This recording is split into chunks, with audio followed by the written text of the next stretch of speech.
So recently, Rockstar Game has decided to implement some anti-cheats into their Grand Theft Auto 5 game by introducing Battle Eye anti-cheat software inside the game. And this has actually broke the compatibility for Linux users as well as Steam Deck users.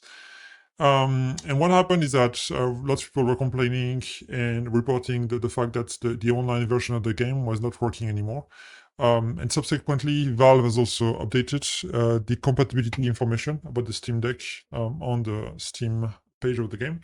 And it used to be showing as verified for quite a long time, and now the game has an unsupported rating for the Steam Deck, reflecting the fact that the online mode does not work anymore.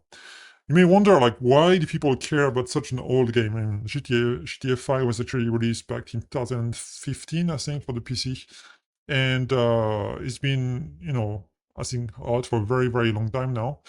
But it's actually one of the games the most played currently on Steam. If you look at the numbers, it's actually part of the top 10 most played games on Steam, with a typical amount of players around like 60 to 70,000 at any time. So it's actually nowhere near like a deserted game at all. It's very much still played by many, many people around the world. And therefore, when you break something like this, it's bound to be noticed by quite a few people. Of course, when I say like 60 to 70K user, this is not all of them Linux users, but even if you have potentially, I would say 2 to 3% Linux users inside there, that means that there's about 2,000, 3,000 players that were potentially losing access to that part of the game once they introduced the Battle Eye implementation. Valve has mentioned that this is something that could be fixed fairly easily by working with Rockstar Games, because Battle Eye has already been developed and supported on Linux and Steam Deck for a long time now. It started with Arma 3 back in 2021 with the first implementation of Battle Eye successfully running on Linux. And now since then, many other games have introduced it and on Linux as well, and it works just fine. So Ark, Survival Evolved, and DayZ have, for example, also implemented Battle Eye as well. So it should not be a technical issue. It simply should be a support issue from a Rockstar standpoint. So it looks like it could be an easy fix as long as Rockstar, I would say, cares enough to do it. One more thing is, it looks like Valve may be working with Rockstar already to follow up on this for this implementation for Steam Deck and Linux. Well, we're not sure whether this will lead to an actual solution. It looks like they are, very aware of this problem and that they will be trying to convince Rockstar to do something about it. Rockstar may be reluctant to do something about this because the implementation of Battle Eye on the Steam Deck is not at the kernel level, so it's the user mode solution. And so if they really, I would say, are very strict about the anti-cheat aspects, they may not want to go down that path.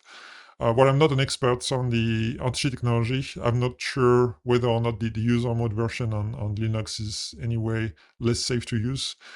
So I will defer that opinion to somebody more competent than me in that area. Finally, it looks like some players are choosing to go around this protection by disabling Battle Eye when trying to play online.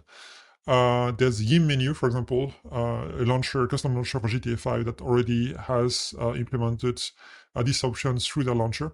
And you can also do it with other, I would say, command line instructions when you're launching the game. So there's many ways to bypass it, but it may not be a good idea because you could get your account potentially banned if Rockstar decides to, not to play games with this. So we'll keep you updated on the situation. It's very interesting to see that such a game with a high profile actually has broken compatibility with Steam Deck all of a sudden, despite it being a very popular title to play on this handheld device. So we'll see if Rockstar actually cares enough to do something about it.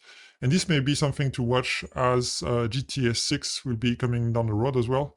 And whether or not they will be doing any effort to support SteamOS and Linux, or whether they decide to, basically bypass any kind of support for those platforms. So I don't care personally so much about GTA 5 at this stage, but rather about what this means for the future of compatibility of Rockstar games.